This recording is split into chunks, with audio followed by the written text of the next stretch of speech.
Hello friends, welcome to DElEd with Shri. Friends, आज के इस वीडियो में जो डीएलएड फर्स्ट ईयर का हमारा पेपर है F9 paper proficiency in English, जो 50 मार्क्स का होता है टोटल, जिसमें 35 मार्क्स होते हैं हमें एक्सटर्नली लाने होते हैं। जो भी एक्सटर्नली लाने होते हैं 35 मार्क्स के होते हैं, और हमारे आंतरिक में जो हमारे इंटरनल टेस्ट होते हैं जो ओरल वगैरह मोड में होते हैं या फिर असाइनमेंट में, तो हमें उसमें हमें 15 मार्क्स लाने होते हैं टोटल इंटरनली, और बाहर हमें 35, तो टोटल मिला के 50 मार्क्स के होते हैं हमारे F9 पेपर। तो इसमें जो आप जैसा कि देख सकते हैं यूनिट 1 जो है need and importance of English language, इसमें कुछ टॉपिक भी दिए हुए हैं जैसे कि English as a global language, English around us, constitutional provision, English as an associate official language and proficiency versus achievement in English. तो इसमें जो टॉपिक दिए हैं उसके कुछ नोट्स मेरे पास हैं जो मैं आपके साथ शेयर करूंगी। So let's start. सबसे पहले हम बात कर लेते हैं English as a global language के बारे में। तो इसमें हम ऐसे लिख सकते हैं, the lingua franca status of English is hard dispute. The main function of the English language today is to facilitate communication across international borders. Nowadays, English is a global language which are predominant in all sphere of world communication. तो इसमें और भी कुछ points हैं जिसको आप लिख सकते हैं, जैसे कि आप देख सकते हैं मैंने इसमें कुछ पॉइंट्स को लिखे हैं, जैसे कि 380 million people speak English as their first language and perhaps 2/3 as their second language. It is a language of globalization of international business, politics and diplomacy. It is important to study not only in its own right but also for its political dependency. So friends, आप इसको देख सकते हैं, इसके screenshot ले सकते हैं ताकि आप इसके नोट से प्रिपेयर करें तो आपको इससे हेल्प मिले। इसमें नेक्स्ट है our understanding of globalization and of the possibilities for creating a more equitable, tolerant, cooperative and responsible world. Knowledge of English language has indeed acted as a powerful tool for development and advancement throughout the world. In the business world, companies seeking to expand multinationality to communicate across the world, this language has occupied a specific place in trades. States to understand that English speaking was force can help their economy and become more competitive on the world market. And ये एक और point है इसमें, English में be the mode of communication for the international elite. This also as global language के बारे में कुछ पॉइंट्स थे. एंड अब हम बात कर लेते हैं कैरेक्टरिस्टिक ऑफ इंग्लिश लैंग्वेज के बारे में. तो language is called progressive if it's has parts present and future. And English is an ideal language because an ideal language has clear expression. English has its own system of word, phrases and sentences. And it has its own script and it has morphemes, syntax, phonemes are the part of language. So ये हो गया हमारे कुछ global language और characteristic of English language के बारे में. So friends, अब हम बात कर लेते हैं constitutional provision English as an associate official language के बारे में. इसमें यह है कि English as a second language it's also called global language, associate official language भी सिखाया जाता है. अकॉर्डिंग टू कॉन्स्टिट्यूशन OLA जो हमारा होता है, ऑफिशियल लैंग्वेज एक्ट जो होता है 1963 में जो था, 1963 आर्टिकल जो 1963 में जो एक आर्टिकल आया था 341 आर्टिकल में हिंदी को ऑफिशियल लैंग्वेज माना गया था.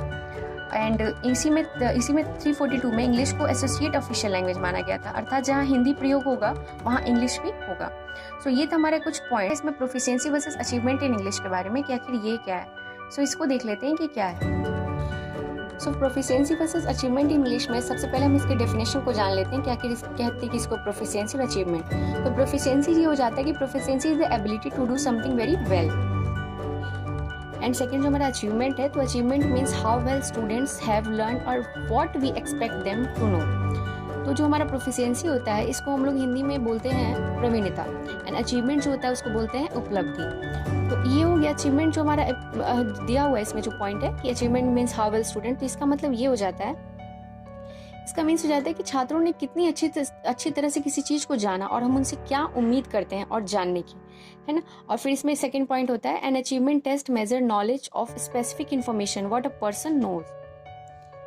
ये जो है हमारा एक उपलब्धि परीक्षण विशेष जानकारी के ज्ञान को मापता है ना, कि कोई भी व्यक्ति क्या जानता है, इसमें हम लोग ये बात समझते हैं. फिर ये है कि while a proficiency test measure what an individual can do with what he or she knows.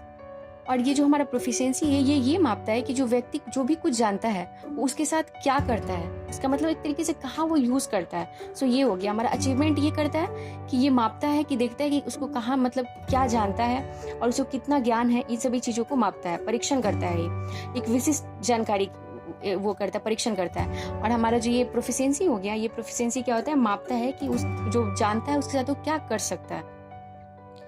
And अगर हम इसको थोड़ा सा और इजी वे में समझे तो in the field of language learning there are 2 types of test that we use commonly in educational institution. First है हमारा achievement and second is proficiency.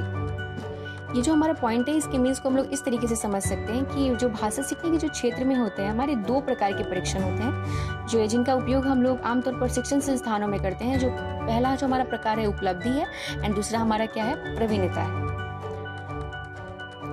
So achievement test evaluate learners' understanding of a specific course or study program and measure how much they have learned in a specific time. So that's mean ये हो गया कि जो हमारा उपलब्धि परीक्षण एक विशिष्ट पाठ्यक्रम या अध्ययन कार्यक्रम के बारे में शिक्षार्थियों की समझ का मूल्यांकन करता है और मापता है कि उन्होंने एक विशिष्ट समय में कितना सीखा.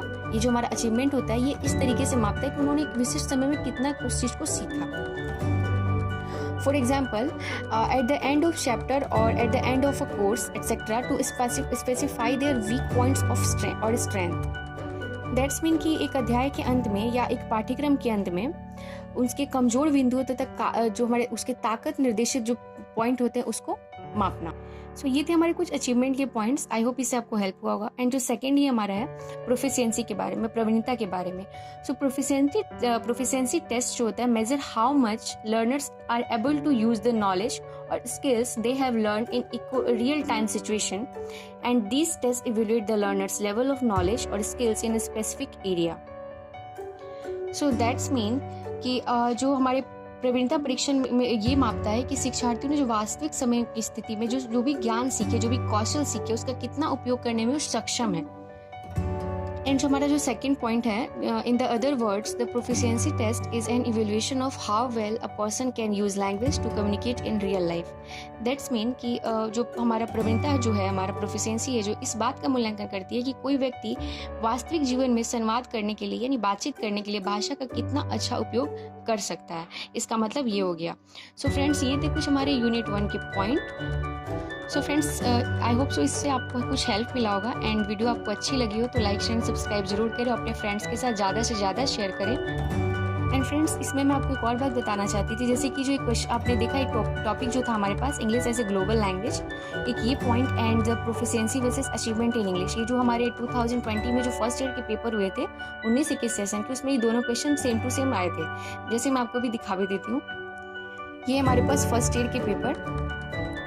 सो जैसा कि आप देख सकते हैं, what is the difference between proficiency and achievement in content of language learning, पूछा ना सेम टू सेम ये. फिर ये भी है कि discuss the important of English language in the age of globalization, जो मैंने आपके साथ डिस्कस. सो ये जो था हमारे पास English in the age of globalization, ये सेम टू सेम दोनों क्वेश्चन पूछे गए थे. सो आप इसको अच्छे से इसका नोट्स प्रिपेयर कर लीजिएगा जिससे आपको एग्जाम में हेल्प हो. एंड अगर वीडियो अच्छी लगी हो तो लाइक शेयर सब्सक्राइब जरूर करें. सो मिलते हैं नेक्स्ट वीडियो में एक न्यू टॉपिक के साथ.